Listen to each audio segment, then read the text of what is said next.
শীতের আগমন হতে না হতেই চারিদিকে পিঠা খাওয়ার আমেজ। তাই তো আমিও বানিয়ে নিলাম শাহী পাটিসাপটা পিঠা। আসসালামু আলাইকুম, কেমন আছেন সবাই? এই তো পিঠা তৈরির জন্য আমি প্রথমে 2 কাপ চালের গুঁড়া আর 1 কাপ ময়দা ভালোভাবে চেলে নিয়েছি। তারপর এর মধ্যে স্বাদ মতো লবণ আর পরিমাণ মতো চিনি দিয়ে একটু মিশিয়ে নিয়েছি। এরপর এর মধ্যে আগে থেকে জাল দিয়ে রাখা গরুর দুধ নিয়েছি 1 কাপ। দুধটা শুকনো উপকরণের সাথে মিশিয়ে একটা ব্যাটার তৈরি করে নিব। ব্যাটারটা এখন অনেক বেশি ঘন দেখাচ্ছে, তাই আমি এর মধ্যে আরো হাফ কাপ পানি অ্যাড করে দিয়েছি। এই ব্যাটারের কনসিস্টেন্সিটা এমন হবে যে খুব বেশি ঘনও না আবার খুব বেশি পাতলাও না।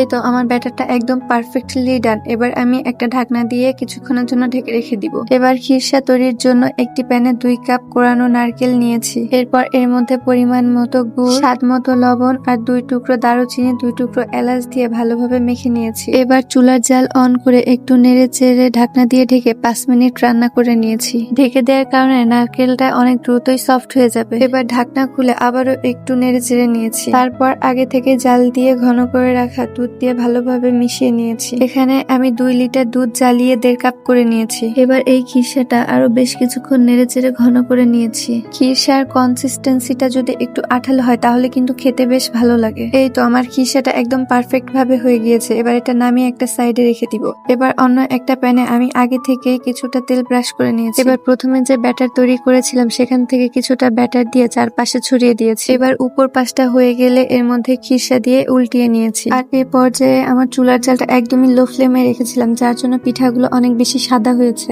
আর এই তো আমি এইভাবেই আমার সবগুলো পিঠা তৈরি করে নিয়েছি। পিঠাগুলো দেখতে যতটা সুন্দর, খেতেও অসম্ভব মজার। এই শীতে একবার হলেও এইভাবে বানিয়ে দেখবেন, আশা করি আপনাদের কাছেও ভালো লাগবে। সবাই ভালো থাকবেন, আল্লাহ হাফেজ।